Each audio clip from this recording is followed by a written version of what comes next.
መጽሐፍ ቅዱስ በእግዚአብሔር ቤት ሕዝቤን በቤቴ አስለቅሳቸዋለሁ ነው ብለው ሃሌሉያ። እሱ ደግሞ ለሚያዝነው ሁሉ ደስታ አለው።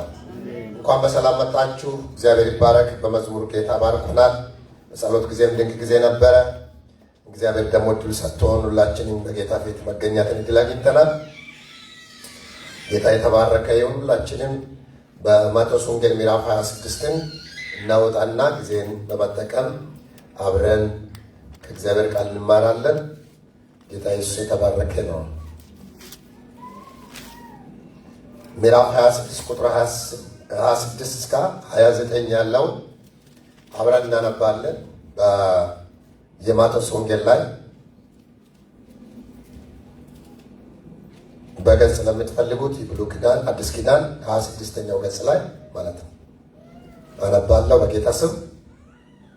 ሲበሉ ኢየሱስ እንጀራን አንስቶ ባረከ፣ ቆርሶም ለደቀ መዛሙርቱ ሰጠና እንካችሁ ብሉ፣ ይህ ሥጋዬ ነው አለ።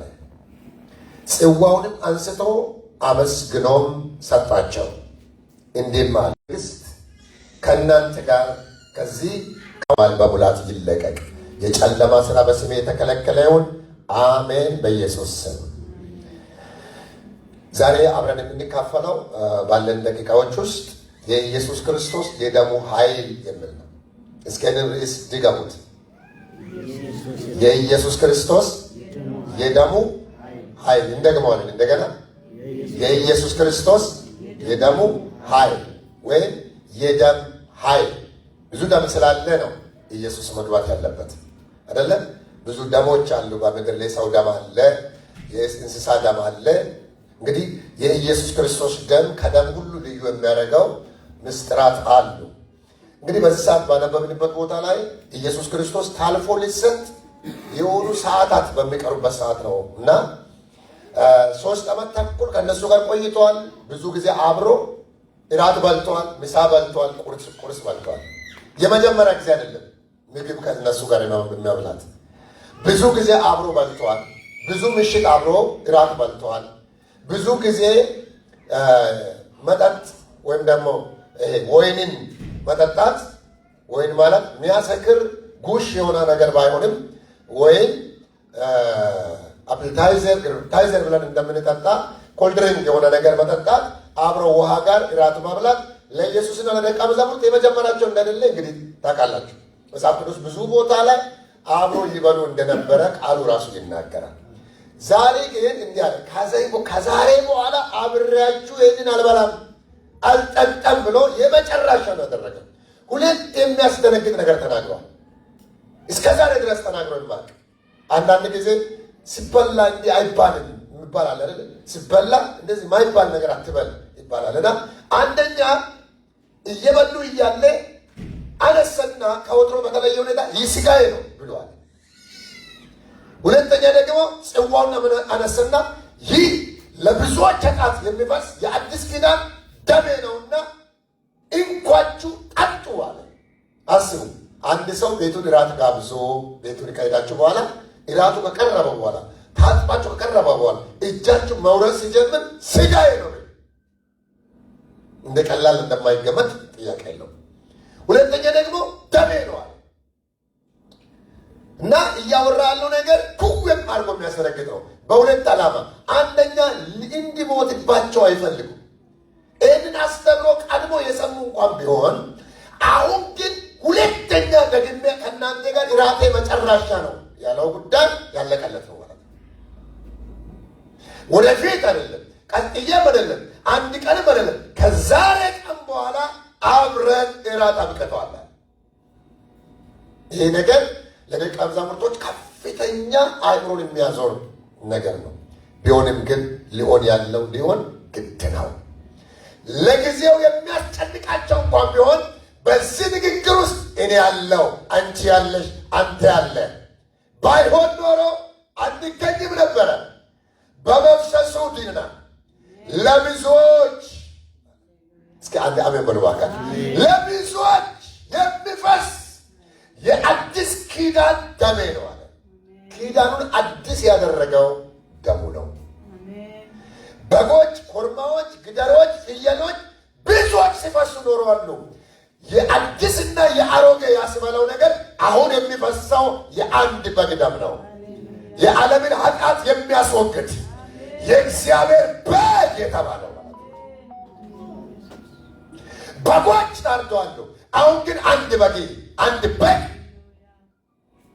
ለእስራኤል ለ12ቱ ነገድ ለጥቂት ሰዎች የስንት ሺህ ፍየልና በግ ነው ደም የሚያልቅ። እንስሶች እንደ ጉድ ነው ሊታረዱት። ሊበሉ አይደለም፣ ለኃጢአት ይቅርታ ከእግዚአብሔር ጋር ለመታረቅ መዓት ቁጥር ያላቸው በሺዎች ነው የሚታረዱት። ያም ሆኖ የበግና የፍየል የግደር ብዙ የተሰጣቸው አንካሳ ያልሆነ ዕውር ያልሆነ ነውር የሌለበት ተብሎ ሆኖ እንኳን እያለ በእግዚአብሔር ፊት ብቃት የለውም። ያ ሁሉ ደም ፈሶ ያ ሁሉ መስፈርት አሟልቶ እንኳን የበግ መስፈርት እንኳን አሟልቶ በእግዚአብሔር ፊት ብቃት የለውም። አንድ ብቃት ያለው በግ ተገኘ። አንድ ብቁ በግ ተገኘ። የዓለምን ኃጢአት የሚያስወግድ አንድ በግ ተገኘ። እስኪ እጃችሁ ዘርግታችሁ ኢየሱስ በለባካችሁ አለ። አንድ በግ፣ ኃጢአትን የሚያስወግድ በግ። በብሉይ ኪዳን ላይ 2 ፍየሎች ይቀርባሉ ለካህኑ።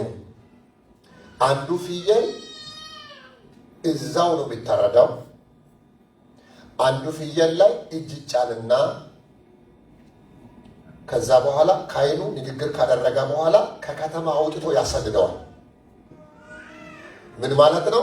አንደኛው ለኃጢአት ተሰውቷል።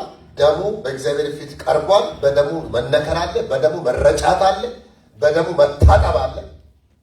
ሁለተኛው ፍየል ኃጢአትን በላዩ ላይ የሕዝቡን ኃጢአት ሁሉ ካሸከሙት በኋላ ሁለተኛ ከአካባቢ ላይ ግን ወደ በረሃ ያሳድዱታል። ምን ማለት ነው? የሕዝብን ኃጢአት ተሸክሞ ሄደ ማለት ነው። ፍየል እኮ ወስዷል፣ ይዞ ብዙ ተነግሮት ይዞ ሄዷል። ግን ኃጢአት ከከተማ ሄድ። ያም ሆኖ አንዱ ቆስሎት ሞቶ አንዱ ተሸክሞ ሄዶ እርግማን ሆኖ እርግማኑ ተመልሶ አለ። ፍጹም አይደለም። ያ ፍየል ሞቶ ያ ፍየል ተሰዶ አሁንም በሰዎች ሕሊና ውስጥ በእግዚአብሔር ፊት ሰው ነውረኛ። አንድ በግ ከሰማይ ሰማያት መጣ፣ ከአብ ዘንድ ወርዶ መጣ። የብዙዎችን ሥጋ የብዙዎችን ነውር ለመሸከም ከከተማ ውጭ ወጥቶ ሊሰቀል አንድ ጊዜ ለዘላለም ላይሞት ብቸኛ አንድ በግ መጣና አንዴ ገባ ይላል መጽሐፍ ቅዱስ። የራሱን ደም ይዞ ወደ ቅድስተ ቅዱሳን ለአንድና ለመጨረሻ ገባ። አብ የልጁን ደም ሲያይ ረካ። መጽሐፍ ቅዱስ ሲናገር ዕብራውያን ላይ ከዘሌዋውያን አምጥቶ ሲያወራ ካህናት ሁሉ ወደ ቤተ መቅደስ ይገባሉ ይላል። በየሳምንቱ ነው ቀረባችሁ ስሟይዞች ሊቀ ካህናት የሚባለው ግን የካህናት ሁሉ ሊቅ የሚባል አለ። ቶፕ ማለት ነው። ቶፕ ፕሪስት የሚባል አለ።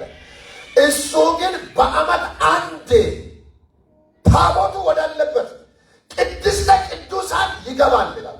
ከማግባቱ በፊት ውጭ ለሕዝቡ ኃጢአት በግ ይሰዋል። ሁለተኛ ለራሱ ኃጢአት አንድ ሌላ በግ ይሰዋና ከዛም ሕሊናው አሁን እርግጠኛ ስላይደለ እግሩ ላይ ሰንሰለት ተጨምሮ ረዥም ገመድ ከውጭ ይቀመጣል። ሻኩራ የሚባል ሮማን የሚባል እንደዚህ አይነት አሁን እኔ እንደለበስኩት አይነት ልብስ ያለ ረዥም ልብስ የተለበሰ ጫፉ ላይ የዚህ ሀገር ክትር ምናምን እንትን ላይ የሚዘረጋ አለ አይደለ? ጫፍ ላይ እንደዚህ ኳስ የሚመስል እንደዚህ ሆኖ የሚጫወት ነገር ያለው አይታችኋል? ድቡልቡል ታስሮ ሽር የሚል ነገር ያለው እንደዚህ አይነት ሮማኖች የሚባሉ አሉ። ፍሬ ነው፣ እንደ ፍሬ ያለ ነገር ነው። በመሀሉ ላይ ሻኩራ የሚባል አለ፣ ብረት ነው። አይታችሁ እንደሆነ በኦርቶዶክስ ቤተክርስቲያን ላይ ጫፍ ቶፑ ላይ እንደዚህ ምንጫቸው ንፋስ ሲነካቸው ሻ እያሉ የሚጮሁ ነገሮች እነኚህ ሻኩራ ይባላሉ። እነኚህ ሻኩራዎች በአንዱ ብረት መካከል ሮማን አለ፣ በሮማን አለ፣ ብረት አለ፣ ሮማን በዚህ ጨርቅ ዙሪያው በሙሉ ይሰራል ከእግሩ ስር። ስለዚህ ሰውየው እንደዚህ እግሩን ሲያደርግ ቻ ይላል። ቀሚሱን እንደዚህ እግሩ ሲያነሳ ምን ማለት ነው? ውጭ ድምፅ ይሰማል። በሕይወት አለው ስለዚህ ቻ እያደረገ ይራመዳል። ምን ማለት ነው? አላው ነው። ቻ ማለት ሲጠፋ ግን ህዝቡ ገመዱን ሳብ ማለት ይጀምራል። ሳብ ሲያደርግ አርጎ ከመለሰ በሕይወት አለ። ጸጥ ካለ ተባብሮ ምን አድርጎታል? ወደ ውጭ ጎትቶታል። ምን ሆኗል ማለት ነው? እግዚአብሔር ገሎታል ማለት ነው። አስቡ፣ በግ ሰውቶ ስሙ ክርስት ተብሎ የክርስቶች አንደኛ ተብሎ የሁሉ አንደኛ ቶፕ ሆኖ ሌላም ማይረግ አግኝቶ በእግዚአብሔር ፊት ፍጹም አይደለም። ነገር ግን አንድ ፍጹም ተገኘ። ስለ እሱ ነው ዛሬ ማውራ። አጠገባቸው ያለው ሰው ስለ እንተ ፍጹም ተገኝቷል በሉና ተነጋገሩ ባካችሁ። ኢየሱስ ጻድቅ ነው በሉ ባካችሁ። በእሱ ደስ የሚለኝ የሚወደው ልጄ ይህ ነው የተባለለት ማለት ነው። እግዚአብሔር በልጁ ስለረካ የዓለምን ኃጢአት ሁሉ እንዲሸከም ፈቀደ። ከዛን ቀን ጀምሮ በእርሱ የሚያምን ሁሉ ኃጢአተኛ አይደለም። ጮክ ብላችሁ አሜን በሉ ባካችሁ። አሁን እግዚአብሔር እኛን ሲያይ በእኛ ላይ ኢየሱስን ያያል። ኢየሱስን ሲያይ አብ የረካ ነው። ደም ሳይፈስ ምን የለም? ስሬት የለም። ስለዚህ ስለኛ አሁን የፈሰሰ የበግ አይደለም፣ የፍየል አይደለም፣ የኮርማ አይደለም። እስከ ኢየሱስ ደም የፈሰሰለት ሰው አለ? በኢየሱስ ክርስቶስ የዳነ ሰው ካለ እልልታ፣ ጭብጨባ፣ ክብር፣ ፉጨት ይገባዋል። እንደገና ባካችሁ በዚህ ቦታ ላይ አሁን እንዳነበብኩት ይህ የመጨረሻ ነው ስል አስደንጋጭም እንኳን ቢሆን ወገኖቼ ወደ አብ መቅረቢያ ነው። ይህ ባይሆን ኖሮ ሰብኮ ብቻ ቢሆን ኖሮ ፈውሶ ብቻ ቢሆን ኖሮ አገልግሎ ብቻ ቢሆን ኖሮ ነገሩ ፍጹም አይሆንም ነበረ። ኢየሱስ ከስብከት ያለፈ ነው ያደረገው። ነፍሱን እስከ መስጠት፣ ደሙን እስከ መስጠት፣ ራሱን እስከ መስጠት፣ ስጋውን እስከ መስጠት፣ ውሃ እስኪፈስ ከውስጡ አንድ የደም ጠብታ አካሉ ላይ እንዳይቀር አድርጎ ነው ያወጣው። አንድ ቀን ለራሱ አልቀረም። ሙሉ በሙሉ ተመጥቶ ነው የወጣው። ምን ማለት ነው? አንድ ሰው ሳይቀር በክርስቶስ ደም እንዲጸድቅ እግዚአብሔር ፈቃድ ነበረ። ዛሬም የክርስቶስ ደም ለኛ ይሰራል። ጮክ ብላችሁ እስኪ የጌታ ደም ሕያው ነው በሉ እስኪ ባካችሁ። ሶስት ነገር ላሳያችሁ።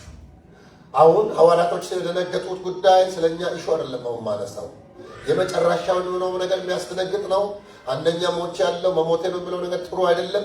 ቢሆንም ግን ጥሩ መሆኑ ሆኖ ተገኝቷል። ባይሞት ኖሮ አሁን ያለን በሙሉ በዚህ ቦታ አንገኝም ነበረ። ዓለም በሙሉ በእግዚአብሔር ፊት የተቆነነ ነበረ። ነገር ግን ዓለምን ሁሉ የሚያድን የእግዚአብሔር ልጅ ተገኝቷል። እግዚአብሔር አንድያ ልጁን እስኪሰጥ ድረስ ወገኖቼ እስከ አንድ እልል በሉ ባካችሁ። መዳናችሁ በክርስቶስ የዳነ ሰው ለጌታ ከፍ ያለ እልልታ ባካችሁ። ሁሉ ወዱ ሴቱ እልል በሉ ባካችሁ። ይሄ የሆነ እልልታ አይደለም፣ የአምልኮ እልልታ፣ ለእግዚአብሔር የሚገባ እልልታ። ሃሌሉያ! ሰይጣን ይበሳጭ አይበሳጭ የሚባል እልልታ አይደለም ወገኖቼ። ከዛ ያለፈ ነው መዳናቸው። ጠላትን ማበሳጭ አይደለም፣ አምልኮ ነው እልልታችን። በሰማይ ቤት ያለው እልልታችን። ሰይጣን በሌለበት ቦታ እልልታ ለጌታ ይገባዋል። ድገሙት ባካችሁ። ለጌታ ክብር ይሁን። አሜን። የክርስቶስ ኢየሱስ ደም ኃይል አለው ስንል አንደኛ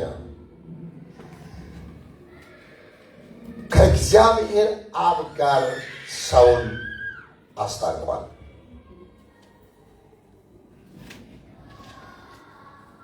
ክብር ለኢየሱስ ይሁን። ሮሜ ምዕራፍ 5 ቁጥር 9 እና 10 እናንብብ። ቶሎ ብዬ ያጠቃለልኩ ለማየት ስለምፈልግ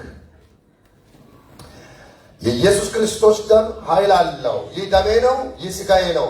ምንድነው ዓላማው ታዲያ? ደሜ ያለበትን ፖይንት እዚህ ጋር በደንብ አድርጎ ያሳየናል። እሺ ከ6 ጀምሬ ላንብብ።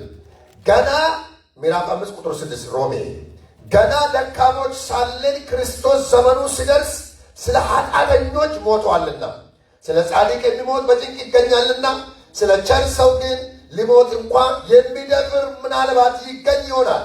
ነገር ግን ገና ኃጢአተኞች ሳለን ክርስቶስ ስለ እኛ ሞቷልና እግዚአብሔር ለእኛ ያለውን የራሱን ፍቅር ያስረዳል። ይልቁንስ እንግዲህ አሁን በደሙ ከጸደቅን በእርሱ ከቁጣው እንድናለን። ጠላቶች ሳለን ከእግዚአብሔር ጋር በልጁ ሞት ከታረቅን፣ ይልቁንም ከታረቅን በኋላ በሕይወት እንድናለን ይላል። ክብር ለኢየሱስ ይሁን። እስኪ አሜን በል። ከታረቅን በኋላ እርቆ ምንድን ነው? ድህነት ነው። ወደታች ደግሞ መዳን ብቻ አይደለም የምለው በእግዚአብሔር እንመካለን። ጠላቴ የነበረው እግዚአብሔር አባቴ ሆኖ ተቀየረ ማለት ነው። ስለዚህ እግዚአብሔር ለኛ አሁን እኛም የእግዚአብሔር ጠላት እሱም የእኛ ጠላት ነበረ። ሁለት ጠላትን ያስታረቀው ማን ነው ቢባል ልጁ ነው። እግዚአብሔር ጠላቶቹን የታረቀበት ወይ እራሱ ሜዲయేተር ወይም ደግሞ መካከለኛ አስታራቂ አድርጎ ላከ። ማስታረቅ ብዙ ነገር መሆን አልፈለገም። የሰውን ስጋ ለብሶ መጣ።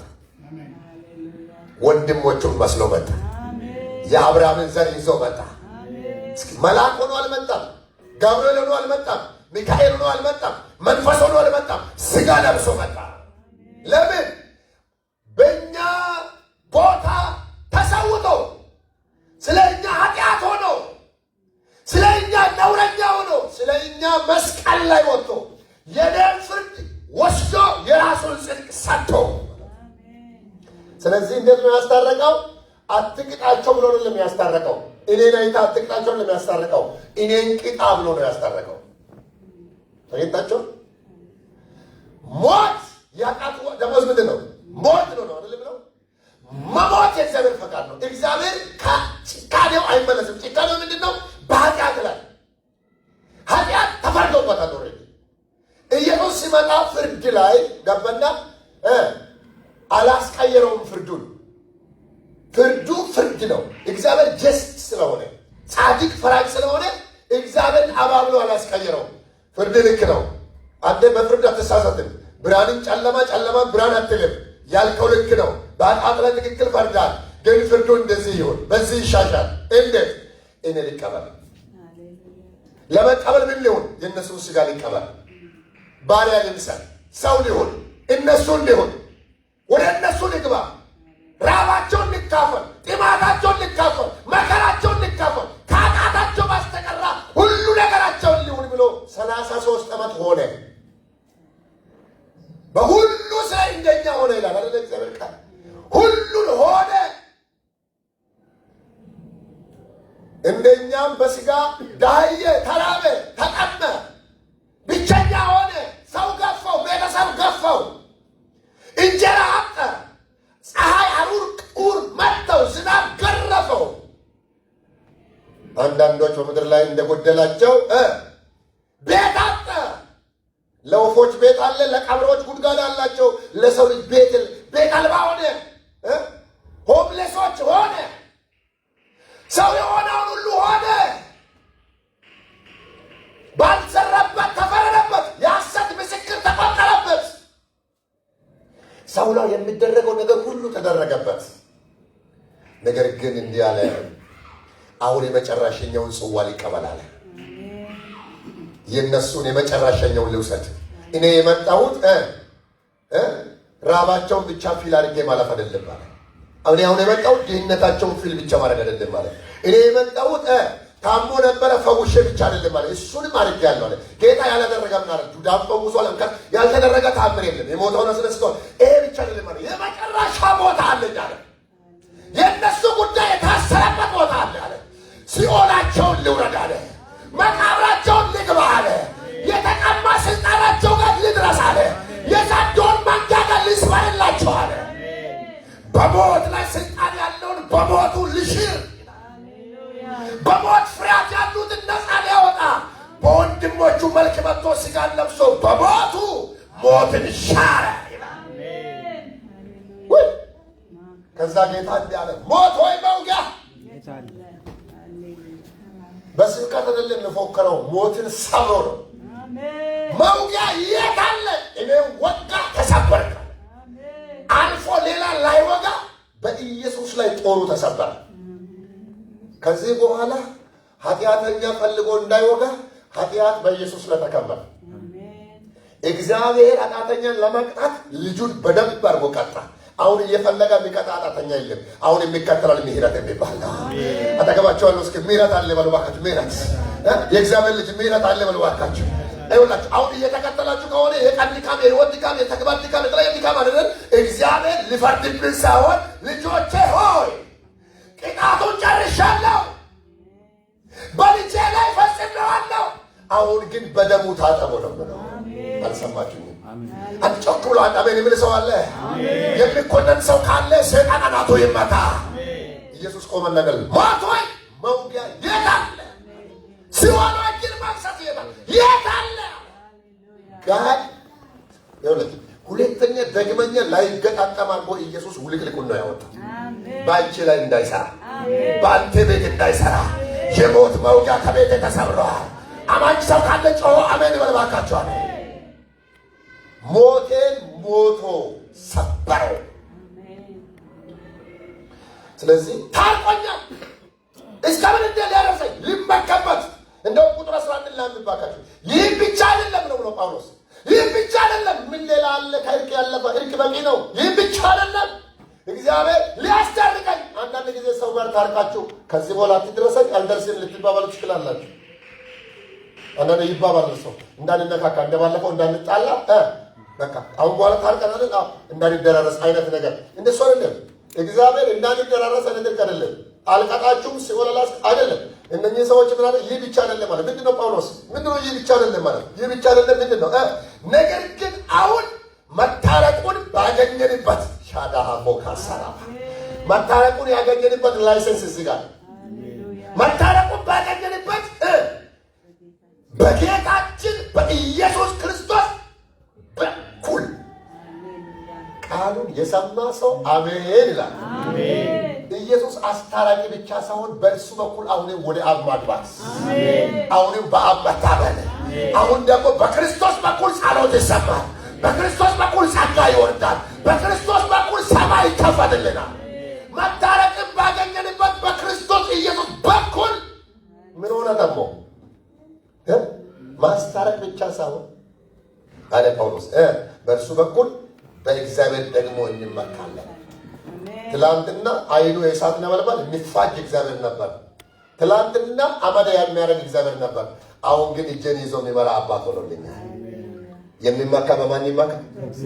የሚመካ በማን ይመካ? እስኪ እግዚአብሔር ያስመካቸው ሰዎች፣ እግዚአብሔር ትምክህት የሆነላቸው ሰዎች ቴንኪዩ አጨብጭቡ። ለጌታ ክብር ይሁን። ይሄ ትልቅ ፖይንት ነው። በክርስቶስ ኢየሱስ ሞት የታረቅን በክርስቶስ በኩል ደግሞ የምንመካ አባት ተገኝቷል። አባት አግኝቻለሁ። ስለዚህ የኢየሱስ ክርስቶስ ደም ኃይል እንዴት አይነት ከባድ አይነት ነገርን ወደ ትክክለኛ ቦታ ማድረስ ብቻ ሳይሆን እዛ ቦታ እንድንቀር፣ ቀኙ ላይ እንድንቀር፣ በጌታ እንድንመካ፣ በእግዚአብሔር ላይ ያላችሁ እምነት እንዳይወርድ አድርጎ ከፍ አድርጓል ማለት ነው። ሁለተኛ ጥቅሶች በብዛት ስላሉ ልለፋቸው። እሺ ሁለተኛ ከመጻፋችሁ በፊት ጥቅስ ልስጣችሁና ቤታችሁ እንድታነቡ ለምትጽፉት አንደኛ ዮሐንስ መልእክት ምዕራፍ 1:7 ላይ እርሱ ብርሃን እንደሆነ እኛም በብርሃን ብንመላለስ የእርሱ ነንና ካለ በኋላ የልጁም የኢየሱስ ክርስቶስ ደም ከኃጢአት ሁሉ የሚል ቃል አለ። ዕብራውያን 9:11-14 አንብቡት። ሌላ ደግሞ 19 እዛው 9:19-22 አንብቡት። ሌላ ሰዓት ማለት ነው። እናንተ ከቃሉ ጋር እያመሳከራችሁ ያገኛችሁትን እርቅ እንድናጣጥም ይገባል። ሌላኛው ሁለተኛ በሰውና በእግዚአብሔር በሰውና በሰው መካከል ያለውን የጥልን ግድግዳ አፍርሷል የክርስቶስ ደም። በማንና በማን? ወደ ላይ ብቻ ሳይሆን ወደ ጎንም ያለውን ችግር በልጁ ደም ታርቀናል። ምን ማለት ነው? ጤናማ መንፈሳዊ ህብረትን እንድንፈጥር አድርጓል። በጎሪጥ የሚታዩ ሰዎችን እግዚአብሔር በክርስቶስ ደም በኩል አስታርቋል። እስከ ኤፌሶን ምዕራፍ 2:11 እናንባለን። ተባረኩ። ኤፌሶን ምዕራፍ 2:11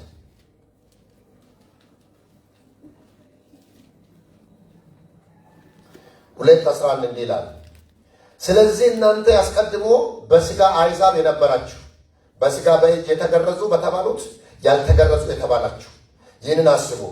በዚህ ዘመን ከእስራኤል መንግሥት ርቃችሁ ለተስፋውም ቃል ኪዳን እንግዶች ሆናችሁ በዚህ ዓለም ተስፋን አጥታችሁ ከእግዚአብሔር ተለይታችሁ ያለ ክርስቶስ ነበራችሁ። አሁን ግን እናንተ በፊት ርቃችሁ የነበራችሁ በክርስቶስ ኢየሱስ ሆናችሁ በክርስቶስ ደም ቀርባችኋል።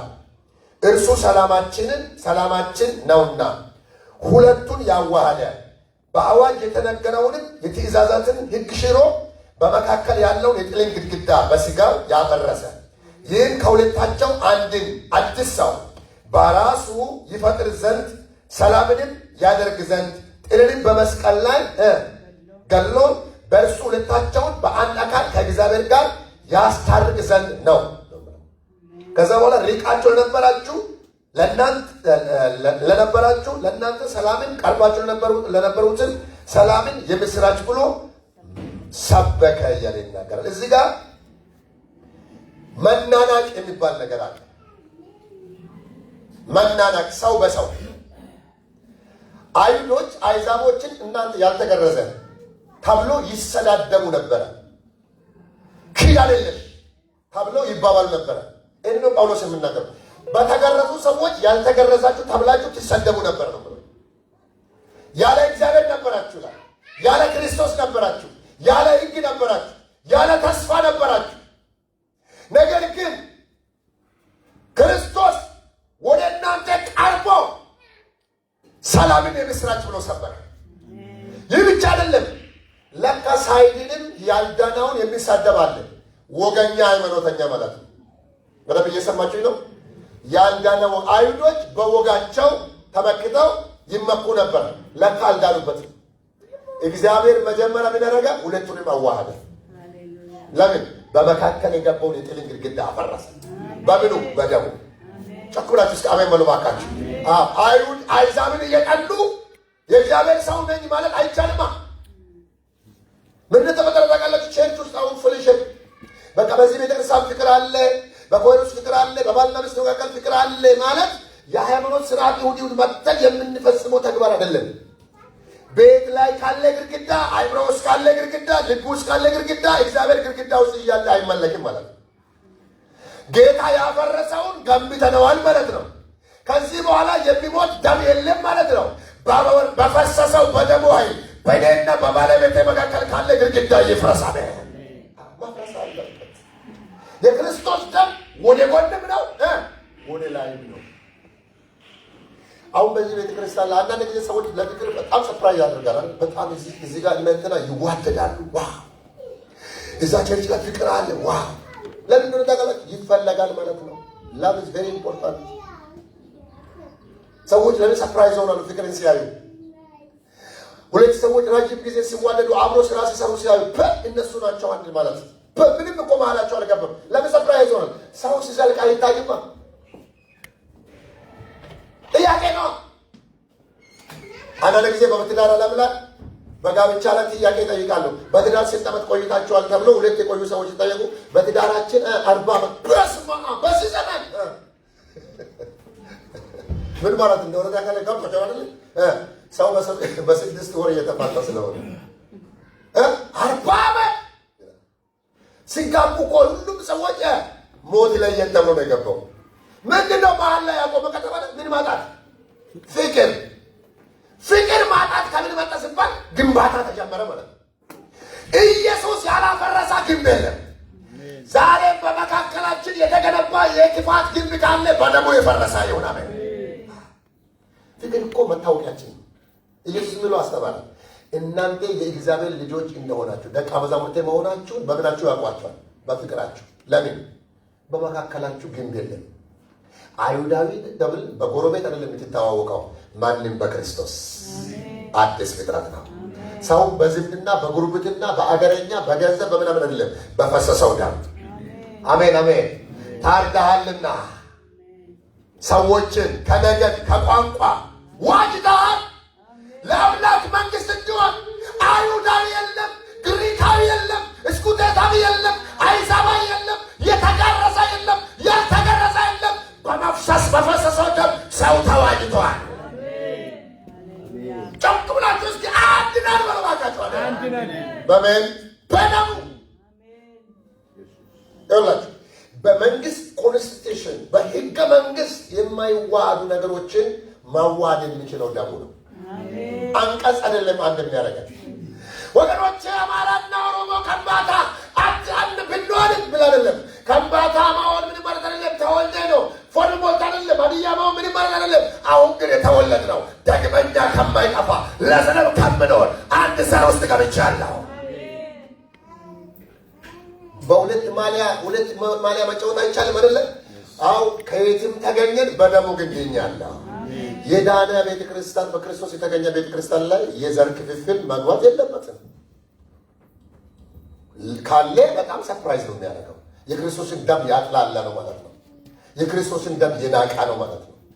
በቤተሰባችን መካከል ላይ መጽሐፍ ቅዱስ ተቆጡ በቁጣችሁ ላይ ፀሐይ ይላል። ምን ማለት ነው? ተቆጡ ማለት ልክ አይደለም፣ ልክ አይደለም፣ ልክ አይደለም ተባባሉ ነው። ልክ ያለው ነው ልክ አይደለም፣ ኮሬክታል። በቃ ምን ማለት ነው? ኮሬክሽን ያስፈልጋል። ሰው ልጅ ሰውና ያ ማለት መሰረታዊ ጥላቻ አይደለም። መሰረታዊ ጥላቻ ማለት ቀን፣ ወር፣ ሳምንት፣ ዓመት፣ ወራት ቂም ቋጥሮ ግንብ ሰርቶ ማንም አይነካው። እንደዚህ ሆኖ ወገኖቼ እግዚአብሔርን መንግስት እንወርሳለን ማለት ከባድ ነው። ለምን እንደሆነ ታውቃለህ? በደሙ ላይ ስለምንቀልድ ማለት ነው። የክርስቶስ ደም የጨረሰውን ጉዳይ የኔ እውነት ብለን ከቆም ነው። ኢየሱስ እኮ እውነቱን ሁሉ ትቶ ሞቷል። የሐሰት ምስክሮች ሲመሰክሩ እፍ ብለን የሚያጠፋውን የሰማይ ምድር አምላክ ሆኖ እሳቱን ቀብሮ ይዞ ስለኛ ሁሉን ሆነዋል። እኛም ደግሞ መስዋዕትነት ካስፈለገ ልንኖር የሚገባለን። አጠገባችሁ ያለውን ሰው ዞር ብላችሁ አይታችሁ ተደርጎልሃልና ውለታውን አትርሳ ተባባሉ። እስኪ አንዴ ፍቅር ግድ ነው በሉ። እስኪ አንዴ የዳነ ሰው ይዋደዳል በሉ። እስኪ አንዴ እንኳን በአንድ አጥቢያ ውስጥ እኛ ሰውን ሁሉ ልንወድ ግድ ይለናል። ከእንግዶች ጋር መዋደድ ጥያቄ የለውም። አንድ ጽዋ እየተካፈልን አንድ ወንጌል እየሰማን አንድ አገልግሎት እየተገለገለማ ልዩነት ካለን ሰርፕራይዝ ዲሞኒክ ነው፣ ከባድ ነው። ቪዥኑ ጸጥ ነው የሚሆነው፣ በረዶ ነው የሚሆነው። እኛ ከዚህ ያለፈ ፍቅር አለን። ከክርስቶስ የተካፈል ነው። ከእኛ ቤተሰብ አይደለም፣ ከዘሬ አይደለም፣ ከቤተሰብ ከእናቴ ያመጣሁት አይደለም። ከላይ የፈሰሰ ፍቅር አለ። የእግዚአብሔር ፍቅር በመንፈስ ቅዱስ በልባችን ፈሰሰ። አንተ ጮክ ብላችሁ ፍቅር አለ በሉ እባካችሁ። የተቀደበት ቦታ አለ። ሮሜ አሁን ከፍ ብላችሁ ብታነቡ የእግዚአብሔር ፍቅር በመንፈስ ቅዱስ በልባችን ፈሰሰ ነው ብለው። እግዚአብሔር ፍቅሩን ያሳየው በምንድን ነው? ልጁን ለእኛ በማስታት ነው። እኛ ስለ በምንድን ነው የምናሳየው መዳናችንን? የሚወዱንን መውደድ፣ እርስ በርሳችንን በመውደድ ለሌሎችም ቢሆን የምናካፍለው ፍቅር ብቻ መሆን አለበት። እዛ ቦታ ላይ ራሱ እግዚአብሔር አለ። እግዚአብሔር ምንድን ነው? ጮክ ብላችሁ ዮሐንስ መልእክት እግዚአብሔር ምንድን ነው?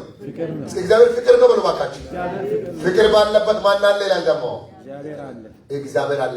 ፍቅር የሌለው እግዚአብሔር አያውቀው፣ ገና በጨለማ አለ ነው ብለው። እኛ ፍቅር እናውቃለን። ለምን እንደምናውቅ ታውቃላችሁ?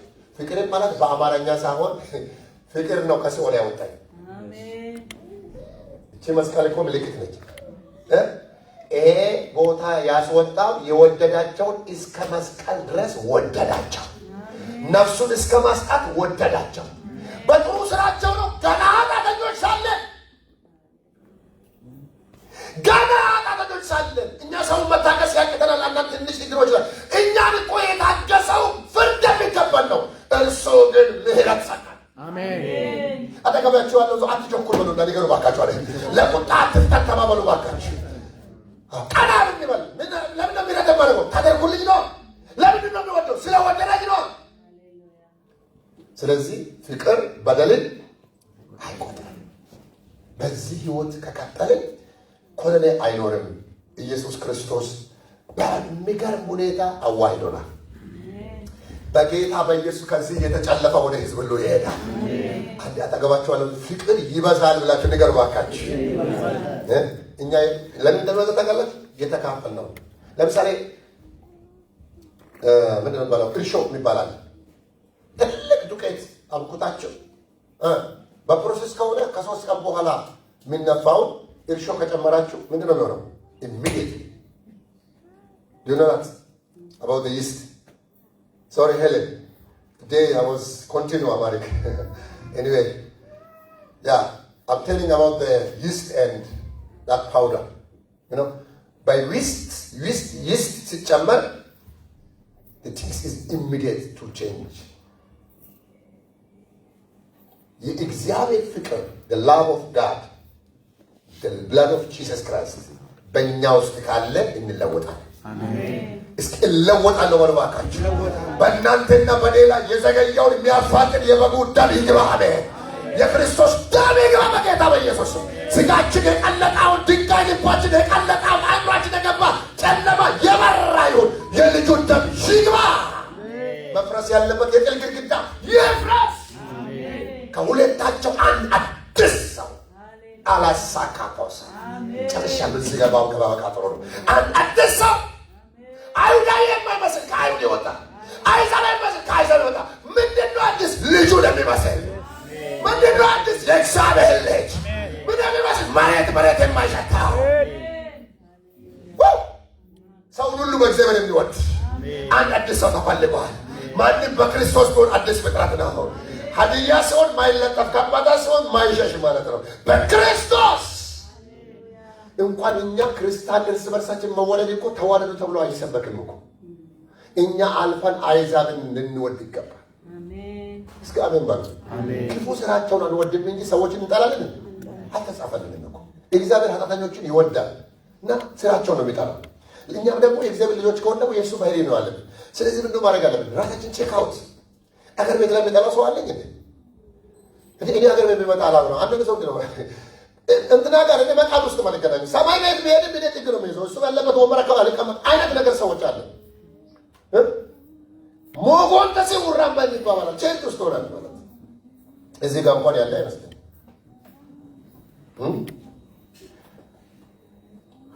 ሞጎን ተሶርቶ ተቆን ሲከነል ይባላል እንዴ? ያው እንግዲህ ሞጎን ተጦሮ ሞጎን የእሱ ቤተሰብ ነው የሚያየው። የገደለው እንትና ነው ብሎ ይከሳል። ካለልክ ሰውየው አይፈልግም። እንደውም ብትመጣና ባትመጣ ማጣል ማጣ እሱ የራሱን ድርሻ ወስዷል። ድሮ አንድ ሁለት ወንድማማች በጣም ተጣልተዋል አገር ቤት እኛ ጋር ፍርድ ቤት ፍጽቃም ነው ያሳዩት። ፍርድ ቤት ቀበሌ ያውቃቸዋልና አንዱ ሞተ ድንገት። ያኛው አላምንም ማለት አይሞትም ማለት ሞቷል ማለት አይሞትም ማለት እያለ የቀብር ቀን ደረሰ። ኧረ አይሞትም ይላል። ለቅሶውን ሄደው ሲቀብሩ ኧረ አይሞትም በደንብ ቅበሩት፣ አይሞትም ሊነሳውላ ይችላል። አቤት ጥላቻ ማለት ኢየሱስ ክርስቶስ እንዲህ አይነት ሰዎችንም ጭምር ይወዳል። እስኪ አሜን በሉ እባካችሁ። ወንበዴውን ይቅር ብሎ መንግሥተ ሰማያት ያስገባ። ከጎኑ ያለውን ዛሬ ከእኔ ጋር ትሆናለህ ያለ ፍቅር አይደለም። እባካችሁ ትንንሽ ነገሮች በውስጣችሁ ካሉ እንቶ ለቅዱስ ቁርባን ብላችሁ አይደለም። አሁን ስለ ዳሬ ነው። እኛ ቅዱስ ቁርባን አስፈራርቶን ፍርዱ በላት ምን ተው ከሆነ አልዳንም። መዳናችን በደንብ አልተራደንም። ቅዱስ ቁርባን እኮ እንጆይ የምናደርግበት እራታችን አምንጆ ለምን መሰለኝ ነገ አብሬ ማይገባ መቁረስ ዛሬ መብላት አለብን። ለዚህ ነው ጌታ ማለት ዛሬ አብረን የበለነው ማይ ነገ አብረን እንበላለን። ዛሬ አብረን ካልበላ ከኔ ጋር ህብረት የለህም ማለት ግልጽ ነው። የኔን ደም የማይጠጣ የኔን ስጋ የማይበላ ከኔ ጋር ምን የለውም? ህብረት የለውም፣ ህይወትም የለውም ማለት ዛሬ ምን በላው ህብረት ስላለን ነው። ቀጥልስ አብረንም ለመቀጠል ነው። ስለዚህ የክርስቶስ ደም ወደ ላይ አስታርቆናል። ከላይ የሚመጣ እሳት የለም እኔን ቤት የሚበላ። እግዚአብሔር ይህችን ምድር ሲቀጣ እኔን ቤት ይቀጣል ብዬ ጥያቄ ውስጥ አልኖርም። ከእግዚአብሔር ጋር ታርቄያለሁ። የቆሬ ልጆች እንዲህ አሉ፣ እግዚአብሔር አምላካችን መጣጊያችንና ኃይላችን ነው። ምድር ብትናወጥ ሮች ባሆን አንፈራም። ዋይ እግዚአብሔር መጣጊያ ነው። እሳት አይደለም፣ ለእኔ ፈራጅ አይደለም፣ መሐሪ አድርጎኛል። በዚህ ቃል መሰረት ታርቆናል። ራሳችንን እያየን ለጥረት መንፈሳዊ ሪቫይቫል ውስጣችን እንዲቀጥል ያስፈልጋል። የልጁ ደም ዛሬም ሕያው ነው። አሜን። እስኪ ለቃሉ ክብር ስጡ እባካችሁ። አሜን። ጌታ ይባርካችሁ። ኢየሱስ ክርስቶስ ደሙን በማፍሰሱ ከሰራ አተረፈ። ከሰራ አተረፈ። የሚያደርጉትን ይቅር በላቸው በማለት ከሰራ አተረፈ። አተረፈ። እኛን አተረፈ። ዓለምን አተረፈ። ብዙ ትውልድ አተረፈ። አዎ ችግር፣ ጥያቄ፣ ፈተና፣ ጥላቻ፣ ህመም አለው፣ ግን ለጥቂት ጊዜ ነው። ይቅርታ ግን ብዙዎችን ይማርካል። ይቅርታ፣ ፍቅር ዓለምን ይማርካል። በዚህ አይነት ልቦና ከቀጠልን በቢዝነስ ትባረካላችሁ። በዚህ ሰዓት የሚያመን ሰዎች ካለ በዚህ መንፈስ የክርስቶስን ደም ስንወስድ ፈውስ ይሆንልናል። አካላዊ ፈውስ ይሆናል። መንፈሳዊ በረከት ይሆናል። በኢኮኖሚያችሁ ላይ የገባውን ጨለማ ነቅሎ ያወጣዋል። በልጁ ለኢየሱስ ክርስቶስ ደም ውስጥ ኃይል አለ። አዲስ ሰው ሰይጣን የማይዘው፣ ድነት የማይዘው፣ መከራ የማይዘው፣ ለሰይጣን የማይመች አዲስ ሰው አዲስ ሰው ጮሆ አሜን ይበል። እስኪ ለአውሬ አልመችም በሉ እባካችሁ። ለከተማው መንፈስ አልመችም በሉ እስኪ። ለዚህ ዓለም መንፈስ አልመችም በሉ እስኪ። እስኪ እኔ አዲስ ነኝ በሉ እስኪ። ዛሬ በልጁ ደም አዲስ ሆነህ ተፈጥረሃል። ለእግዚአብሔር ክብር የምትሆን ለቅባት የምትመች ከላይ ለሚመጣው ጸጋ የምትመች ቃሉን ይባርክልን። አጨብጭቡ። ለጌታ ክብር ይሆናል።